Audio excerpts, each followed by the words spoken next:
Graça e paz, meus irmãos. Tudo bem? Boa noite. Mais uma vez estou aqui com vocês para compartilhar um pouco da palavra de Deus, onde possamos refletir um pouquinho dos tempos difíceis que estamos vivendo, tempos que requerem um pouco de prudência, cautela da nossa parte, tempos que refletimos, tempos que olhamos para Deus, tempos de estar um pouco longe fisicamente, mas que possamos um dia lembrar que estaremos todos juntos na glória do Pai, no céu, na Nova Jerusalém, na terra que Ele nos prometeu. Amém? E hoje eu queria compartilhar um texto com os irmãos que está lá no Evangelho de João, no capítulo 1, a partir do verso 1. Vamos ler? Diz assim: No princípio era o Verbo, e o Verbo estava com Deus, e o Verbo era Deus. Ele estava no princípio com Deus. Todas as coisas foram feitas por intermédio dele, e sem ele, nada do que foi feito se fez. A vida estava nele, e a vida era a luz dos homens. A luz resplandece nas trevas, e as trevas não prevaleceram contra ela. Esse texto, irmãos, do apóstolo João, o interessante é que é o início do livro, né, do Evangelho de João, é João falando da encarnação do Verbo.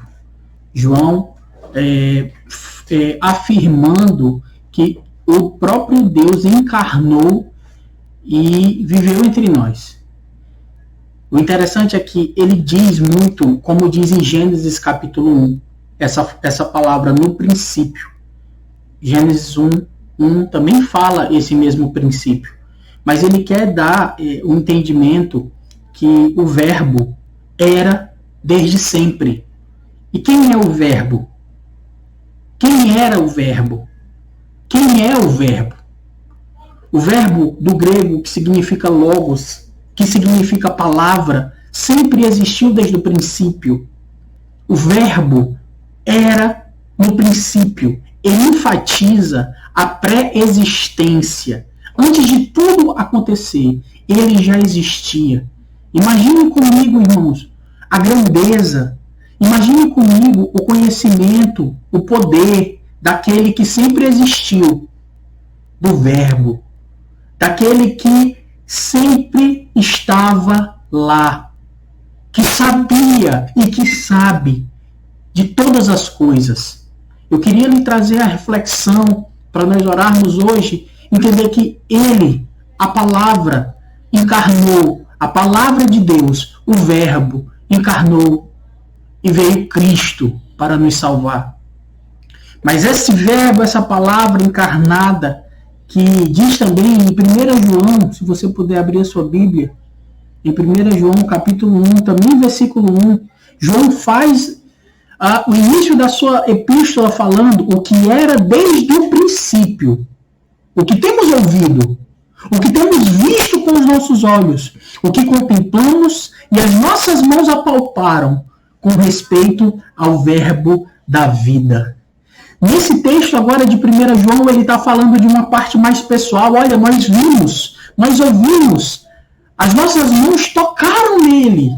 Quem? O Verbo da vida. A vida, irmãos, o Verbo, aquele que veio. E eu queria que nós pensássemos um pouco nisso. Num tempo tão difícil que vivemos, mas existe um que já sabia de todas as coisas, que já existia antes de todas essas coisas acontecerem. E o texto continua em Apocalipse, também ainda falando do Verbo, da palavra, capítulo 19, se você puder abrir a sua Bíblia, Apocalipse 19, 13, diz assim: Ele está vestido com muito tinto de sangue, e o seu nome se chama o Verbo de Deus. O Verbo, irmãos, o Logos, a palavra. Versículo 2 do texto que lemos, ele diz: E o Verbo estava com Deus, No princípio era o verbo, verso 1 ainda, e o verbo estava com Deus, e o verbo era Deus. Irmãos, o verbo é o próprio Deus.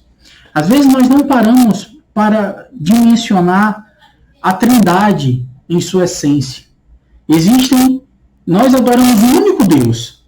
Contudo, ele se manifesta de 3 formas distintas. Ele é um Deus triuno. É um Deus que, ao mesmo tempo, age de 3 formas, se manifesta de 3 formas, mas é um único Deus.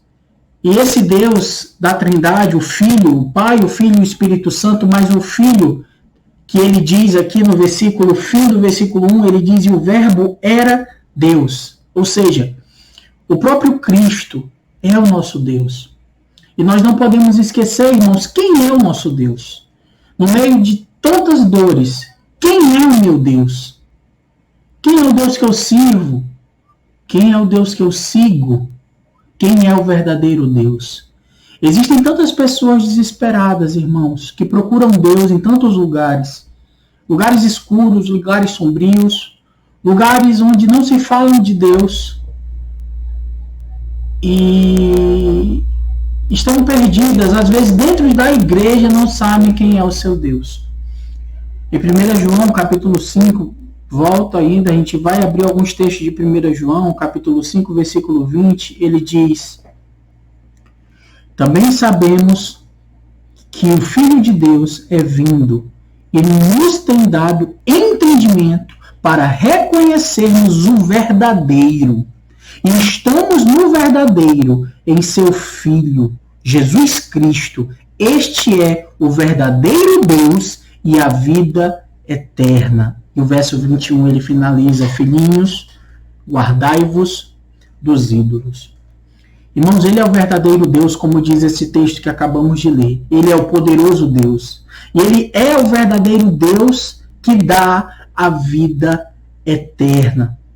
Mas só que no início desse texto de 1 João, ele faz um pedido e diz, olha, sabemos que o Filho de Deus é vindo e nos tem dado entendimento para reconhecermos. Às vezes, irmãos, miramos em Deus e erramos miseravelmente por falta de entendimento, de saber quem é Deus, o que é Deus e como ele se manifesta. Quando nós não temos entendimento, irmãos, nós não reconhecemos o nosso Deus verdadeiro.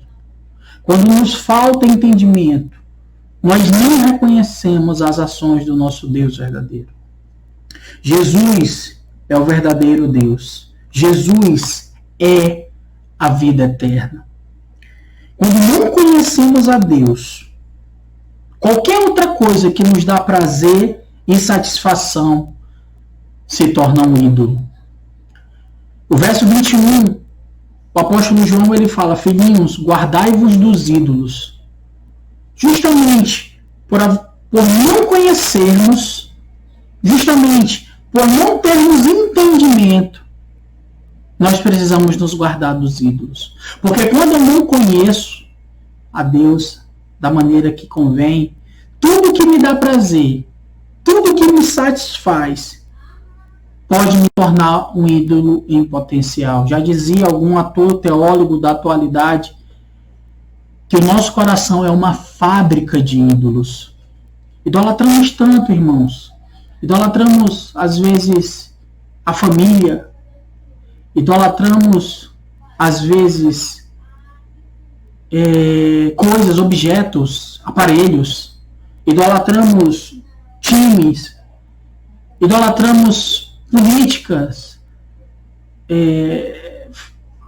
políticos.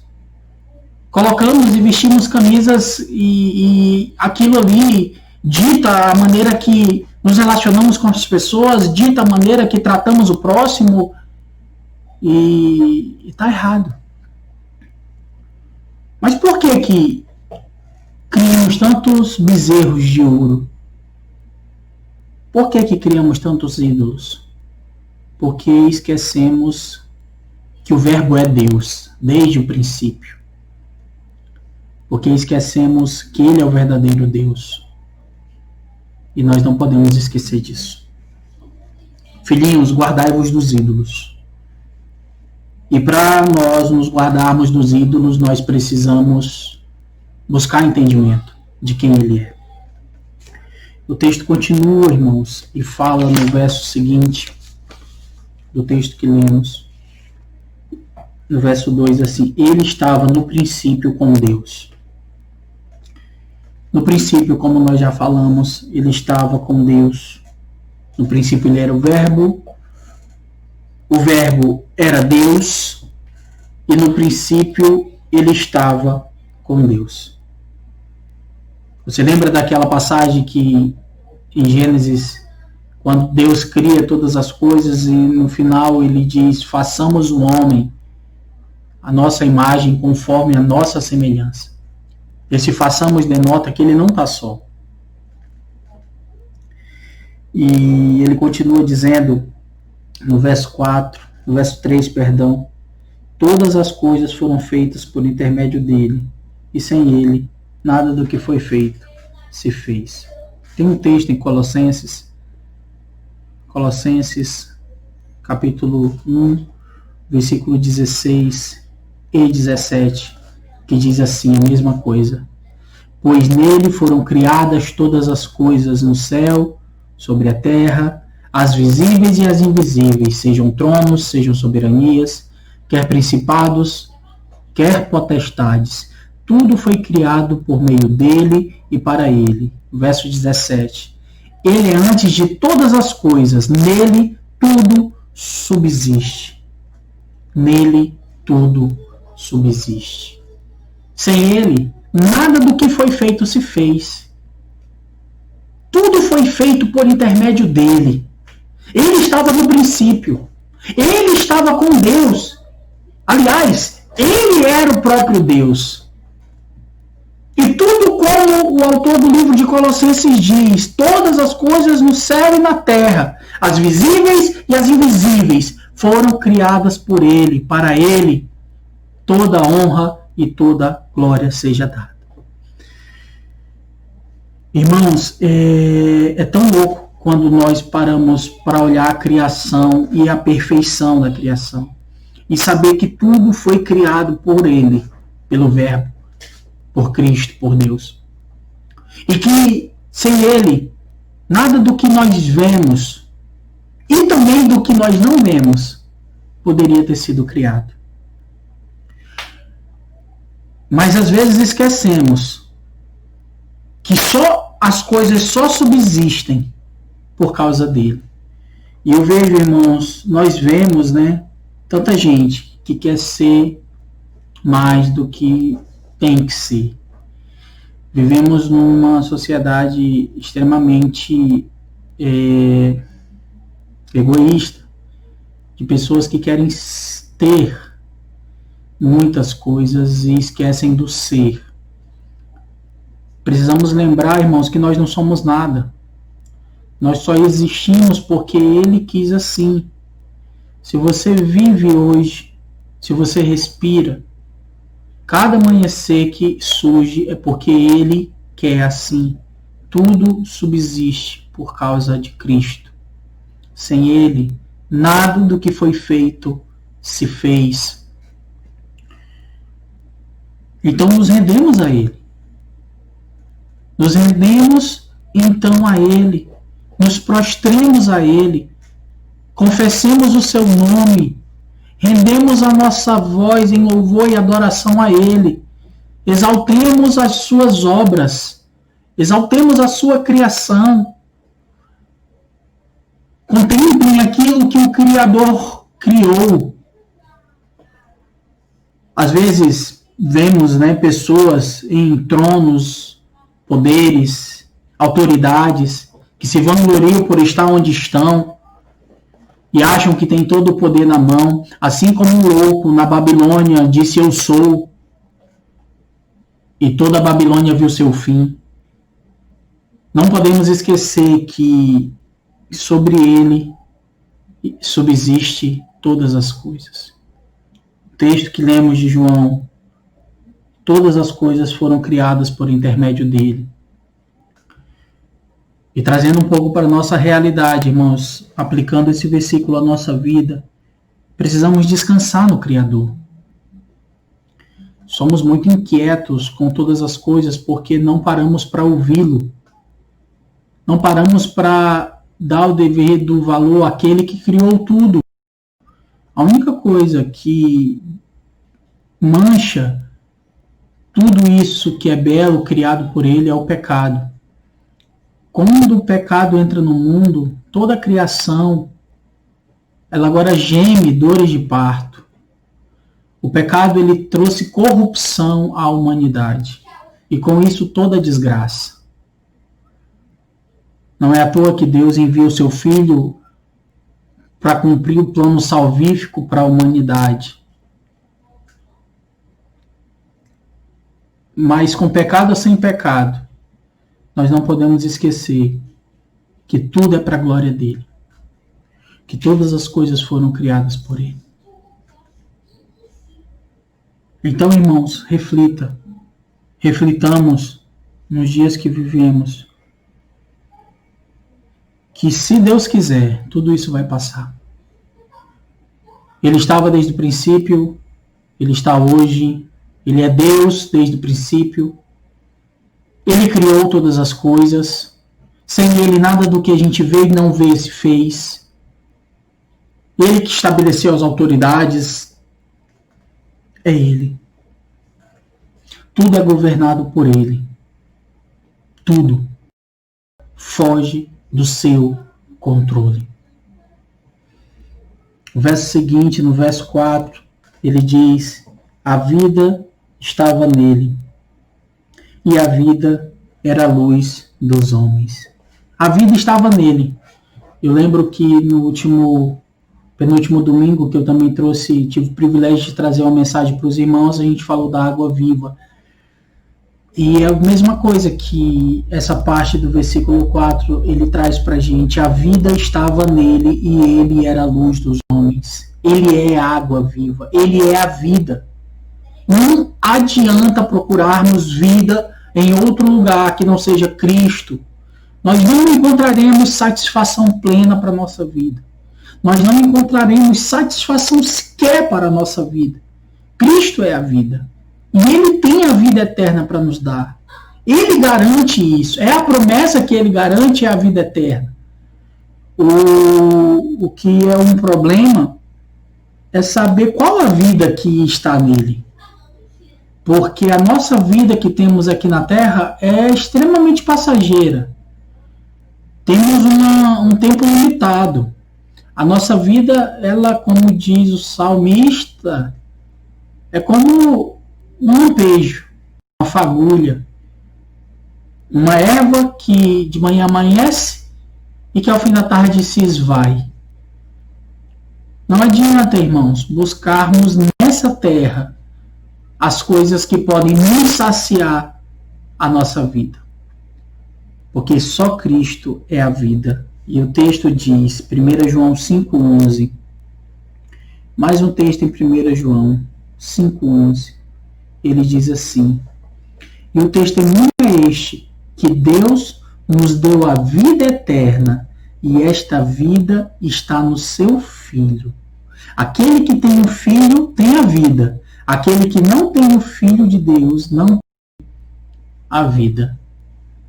Olha só. O testemunho é este.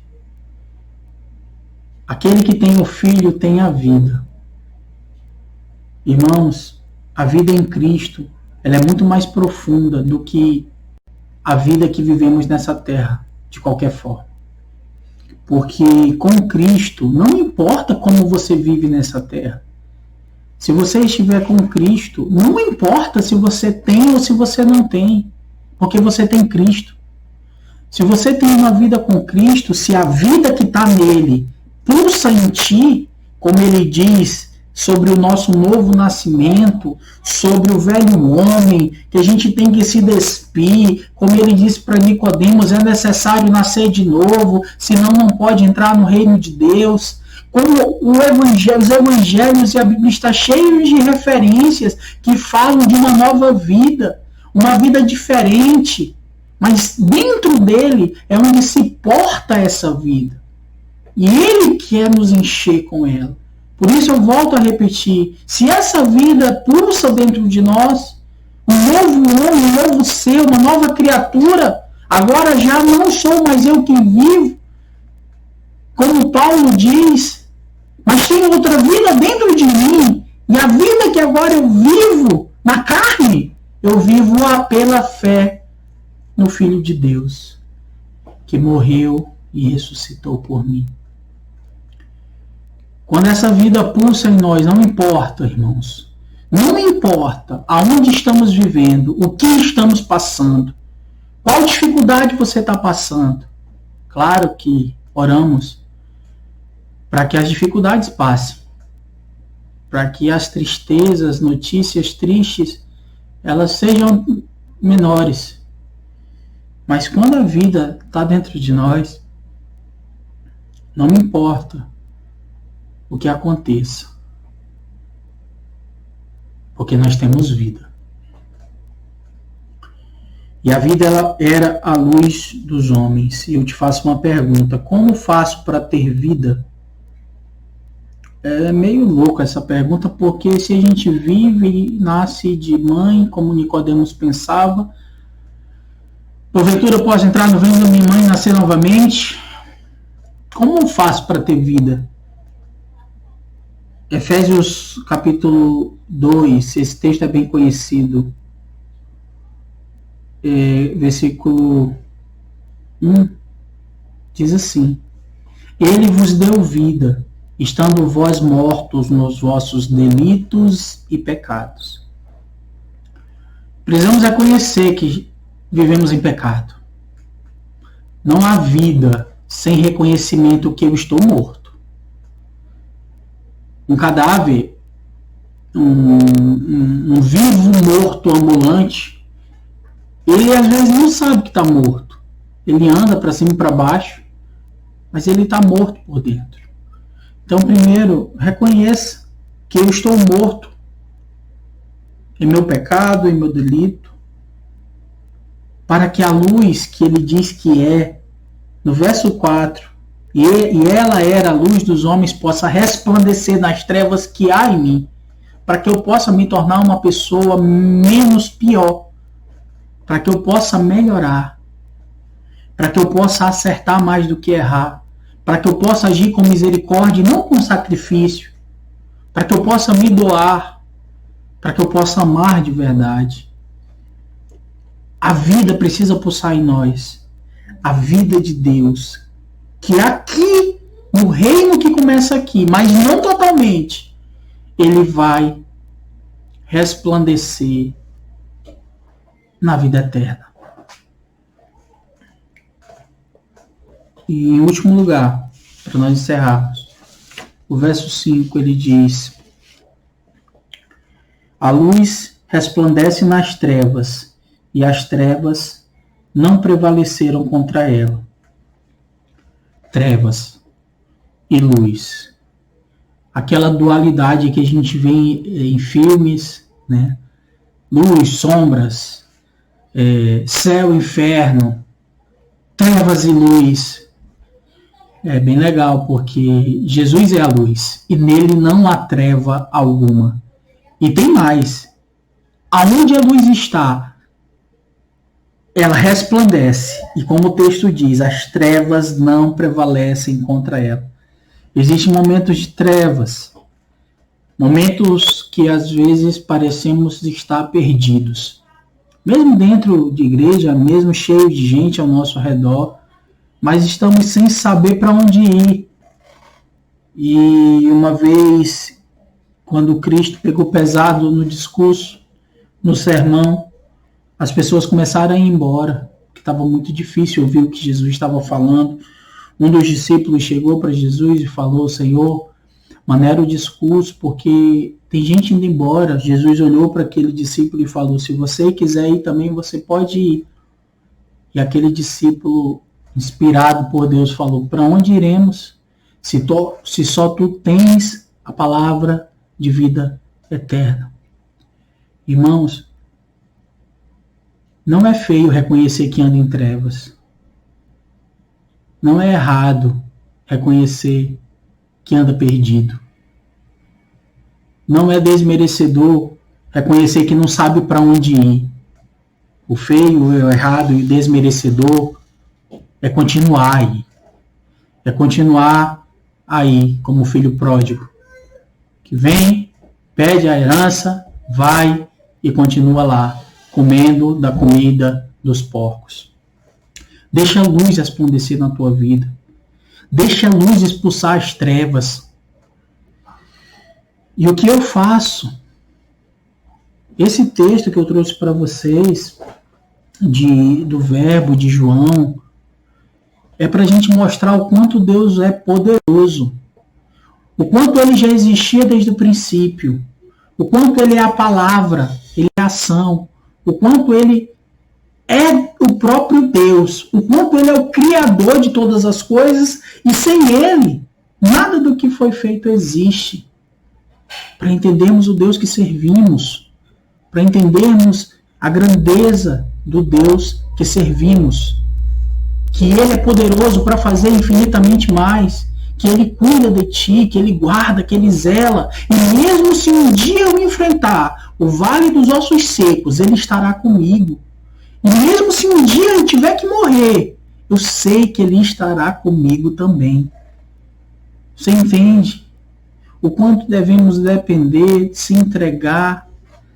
E para encerrarmos, são 2 textos que eu queria só ler, para saber o que eu posso fazer, então, para esse momento de trevas saírem de mim, expurgar. Primeiro em Mateus 11, que fala de um texto bem conhecido, vocês conhecem, verso 28. Mateus 11, 28. Diz assim: Vinde em mim, todos os que estão cansados e sobrecarregados, e eu vos aliviarei. Tomai sobre vós o meu jugo, e aprendei de mim, porque sou manso e humilde de coração. Acharei descanso para a vossa alma, porque o meu jugo é suave e o meu fardo é leve. Sabe o Deus Verbo, o Deus Criador, sabe o que estava desde o princípio, que coordena e que comanda todas as coisas, que coloca poderes, que destitui poderes, sabe ele? Ele fala, vinde a mim. O único que tem propriedade para falar, vinde a mim, é aquele que morreu por ti. Vá a ele, se entregue a ele. E o segundo texto,